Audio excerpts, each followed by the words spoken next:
Targeted individual / targeted survivor Dell here. Today I will be reading two articles from the Targeted Justice website regarding the phenomena V2K. And I will also speak on personal accounts and experiences regarding V2K. Today is November the 16th, 2025. 14:11 p.m. or 2:11 p.m. Pacific Standard Time. So we're going to go over here an article about V2K and Adobe V2K. And then I will go ahead and speak personally on my experiences regarding V2K and the many voices over the past few years that V2K has been able to take and confuse and frustrate and generate all types of different emotions from me and feelings and from having to experience this shit.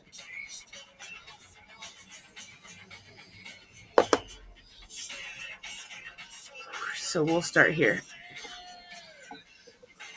Voice to skull, or V2K, is a form of psychological torture. It is prohibited by the Geneva Conventions and other international treaties. Yet the CIA in Denver and the United States Space Force at Schriever Base has continued to use cell towers to direct these horrific messages at targeted individuals. About 65% of targeted individuals experience V2K, and it can be debilitating. It's not that it can be, and I haven't really heard of another TI who experienced V2K for as many years as I have and doesn't feel that it is debilitating 100%, especially when it's 24 hours a day, 365 days a year. That's from the moment you wake up to the moment you go to sleep. And in my case, it's also through dream manipulation as well.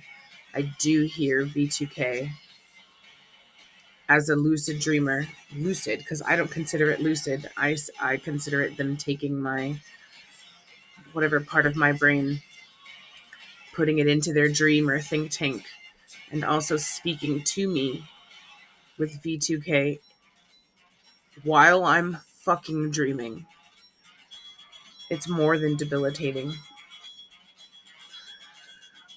Using the same equipment, they can alter the frequency, and the directed messages become subliminal, where only the subconscious mind can hear it.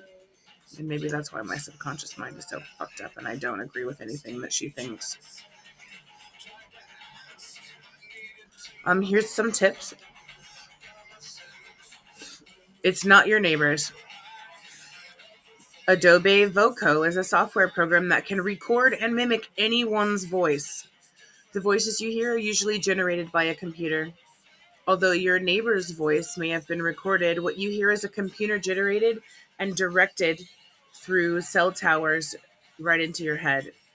Ask yourself how anyone can talk for 72 hours straight. That's a computer, not a person. In some cases, I do still struggle with this on a daily basis from my own personal situation. Maybe I should make a video about that separate from this one.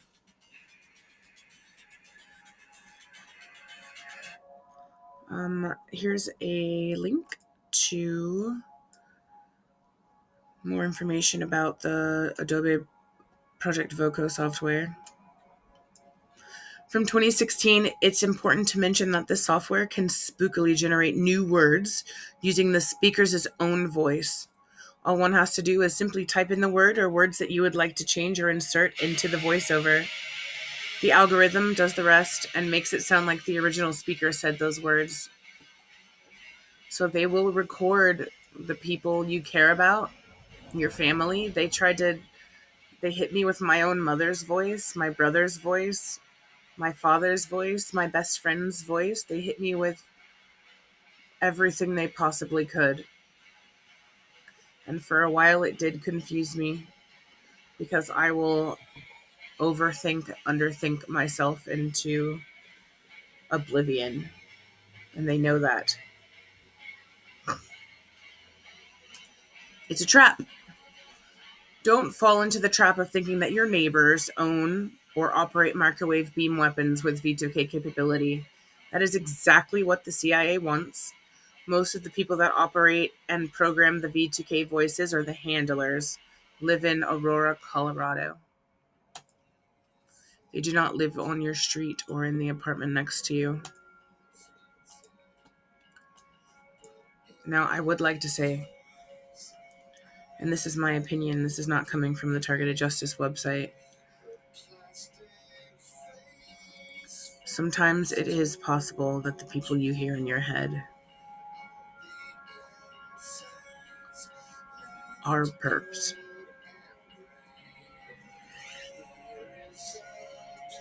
Sometimes it is your neighbors.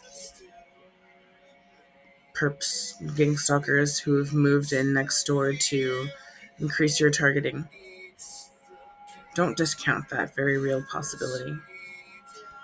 You have to use your best discernment to decide whether or not those people are a part of your targeting. And I know how fucking hard that can be.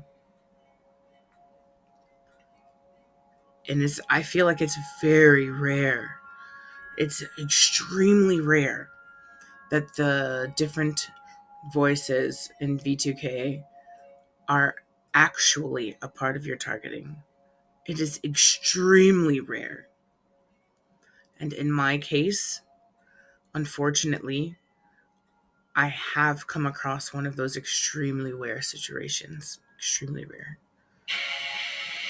But also, in my case, in my experience, most of the time, they'll just all they need is what, 3 seconds?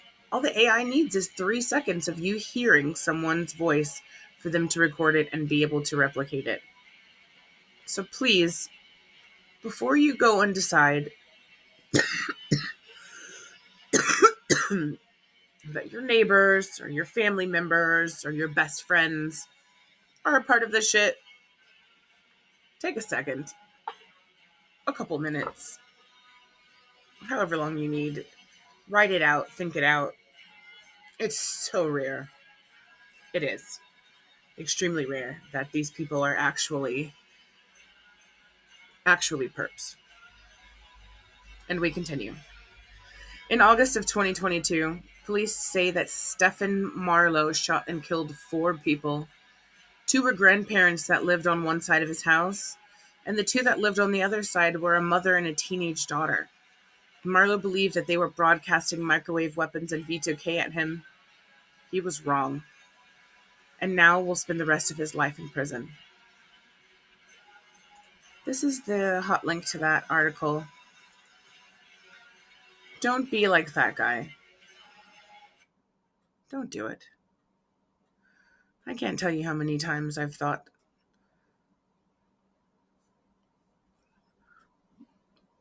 people were actually, the people in V2K were actually people I knew in my surface world. And surface world, as I'm awake, I'm here present in this real waking world. That's what I call the surface world.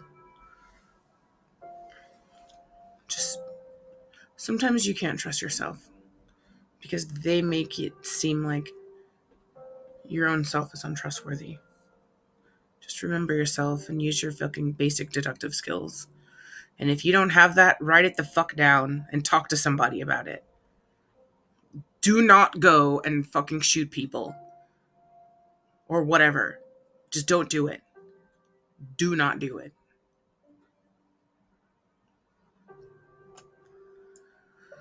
The only people operating microwave beam weapons and V2K technology, 1, have top secret clearance, and 2, they work at CIA's domestic headquarters in Denver or at Schriever Base. Now, I'm not 100% sure I believe this, even though it's on the Targeted Justice website. And that could just be a stupid, like a paranoid, stupid fucking person shit. But my situation, I feel like it is slightly different, and I would love some insight on that from Targeted Justice or from professionals or anything like that. And if you'd like and you're curious about my origin story, please go to my origin story video. It's on my YouTube. Maybe you'll have an insight that I don't have. And if you do have an opinion, I will simply take your opinion into consideration. But I would really like to know, because it's a very odd and slightly different situation. With that being said, complete and total side note, where and what happened to Joshua Skomsky? What happened to him? What did they do to him? I don't know.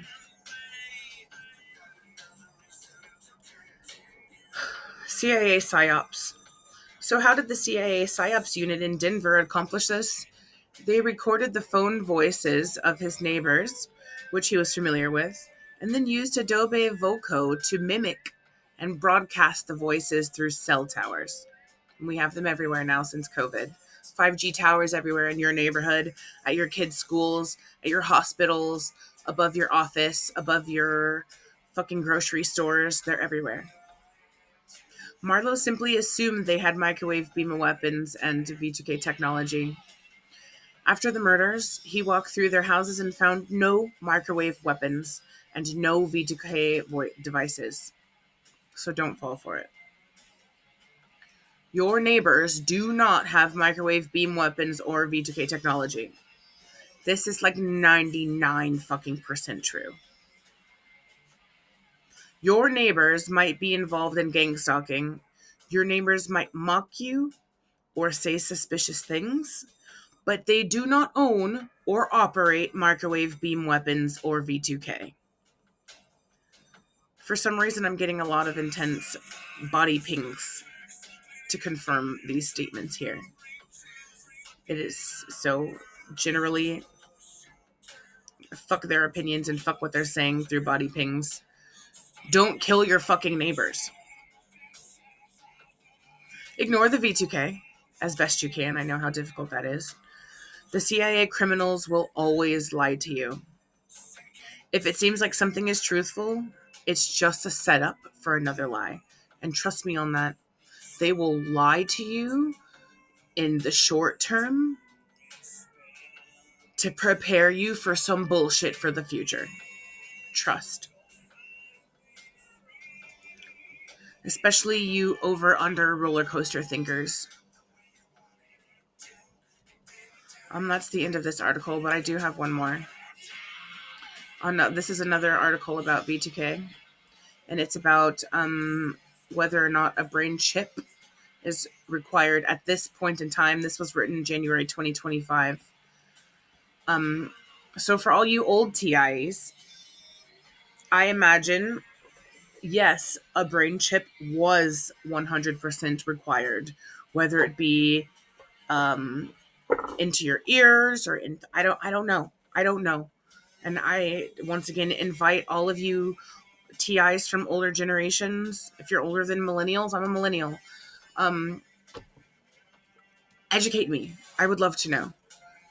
But I've read articles that definitely said back in the day, the old school version does require extreme invasive treatment.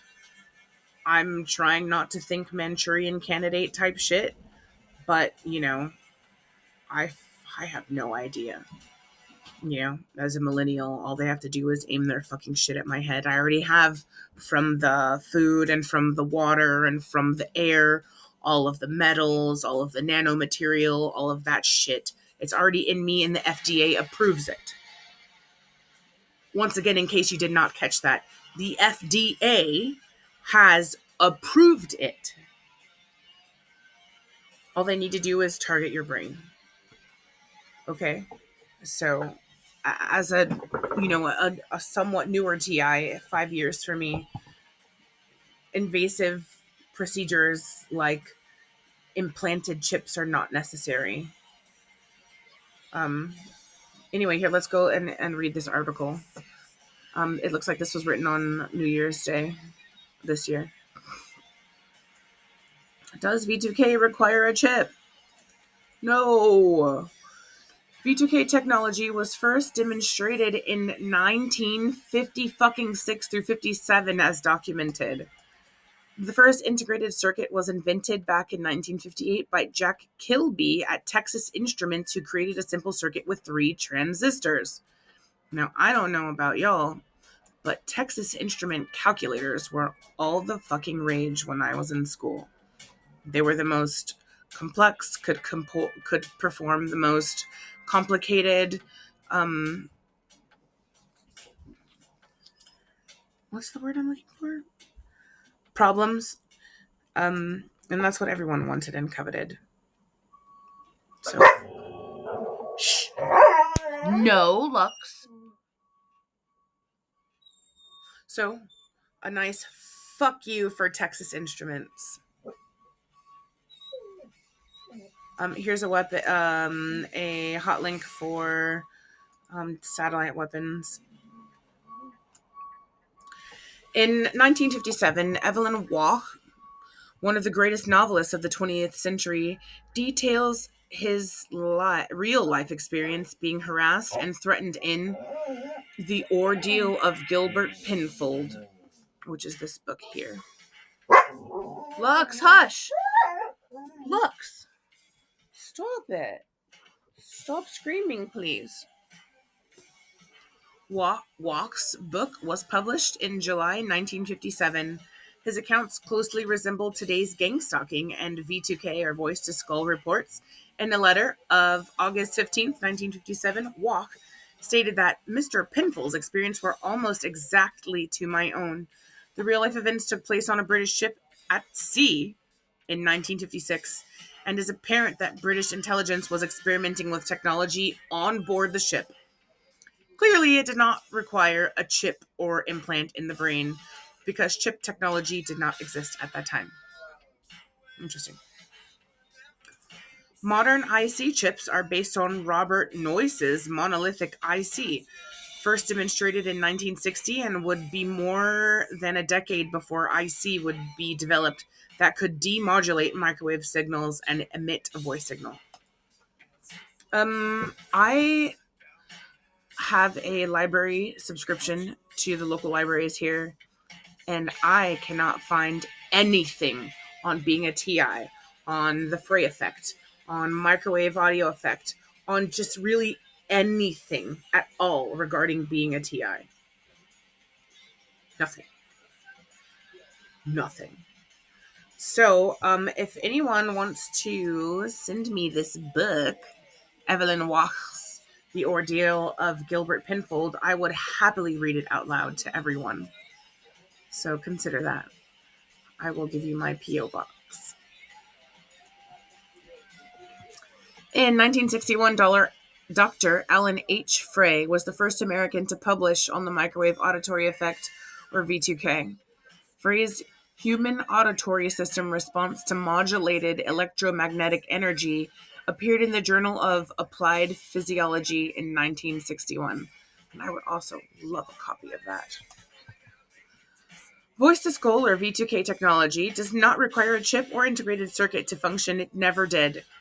The microwave signal is demodulated by the cartilage and bone around your brain. Now, while Targeted Justice website is reputable enough, I do not personally know this to be true. I still don't know if I have implants myself. Now, while I've read plenty of times that it's not necessary by a bunch of different accounts, I still don't know that to be true. I have had an MRI of my brain. And unfortunately, my family was already done with me and my reports of being a target that I could not get them to put the disc, like the CD or CDR disc, into their computers directly from the doctor's office that did the MRI, to look at the different scans. My laptop does not have a disc reader, and anything that I owned that did have a disc reader was broken at the time. So I was never able to view what my MRI brain scans looked like. But I did speak to a neurologist that I had a referral to, and I think he went over the results, and apparently he didn't find anything abnormal, but he wasn't looking for anything abnormal regarding targeting. Lux, get down! Get down! Stop it!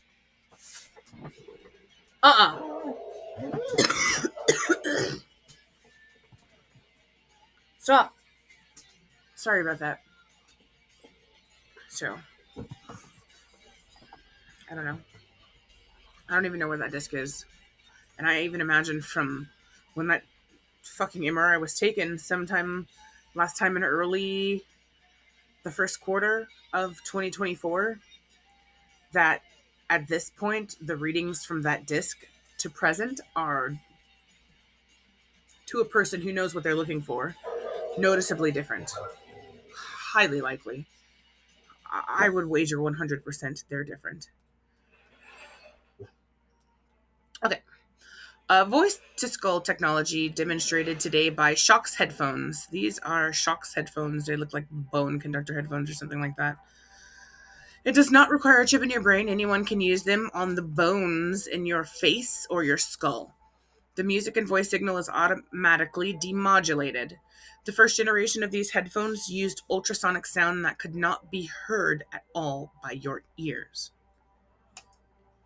So a lot of folks are talking about using bone conductor headphones for comfort and alleviation from V2K symptoms.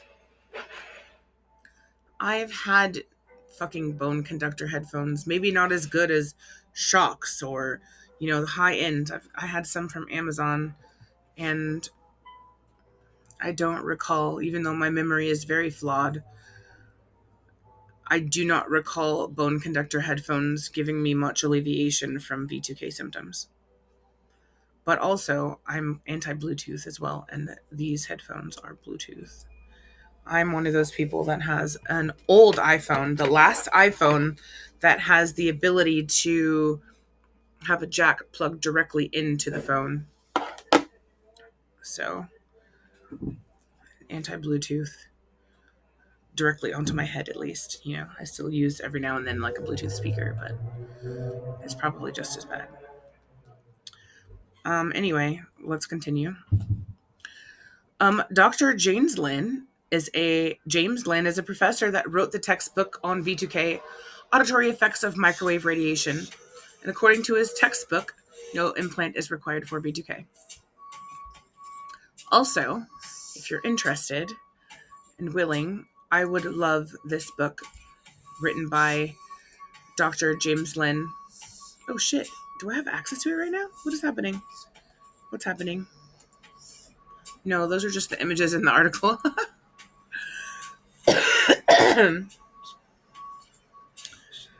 Son of a bitch. Anyway, if you'd like to, I would love to read this book aloud to all of you. I finally figured out how to put what I'm reading and, also my situation here on the screen. So just share that information with you. So I would love to do that. And I need to hurry up. I'm almost out of time. I know the capacity that there is to make tyranny total in America, and we must see to it that this agency, the National Security Agency, or the NSA, and all agencies that possess this technology operate within the law and under proper supervision so that we never cross over that abyss. That is the abyss from which there is no return. I'm hoping that this isn't true. but much more smarter people have said that is the truth. That was from Senator Frank Church, 1975. This information, I'm not sure. This is just about securing your home, your doors, your windows. Make sure you're locking your shit up if you're worried about gang stalkers, and break-ins and things of that nature. Use padlocks, and it's sometimes very obvious and sometimes not very obvious that people are able to break into your home without you knowing.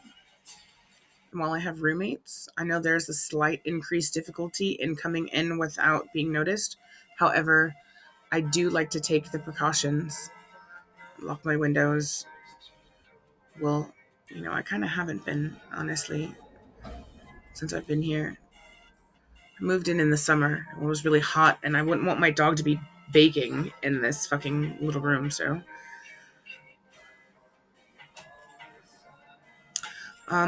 Yep, that is the end of that. Sure. Maybe later I might want to do a video on,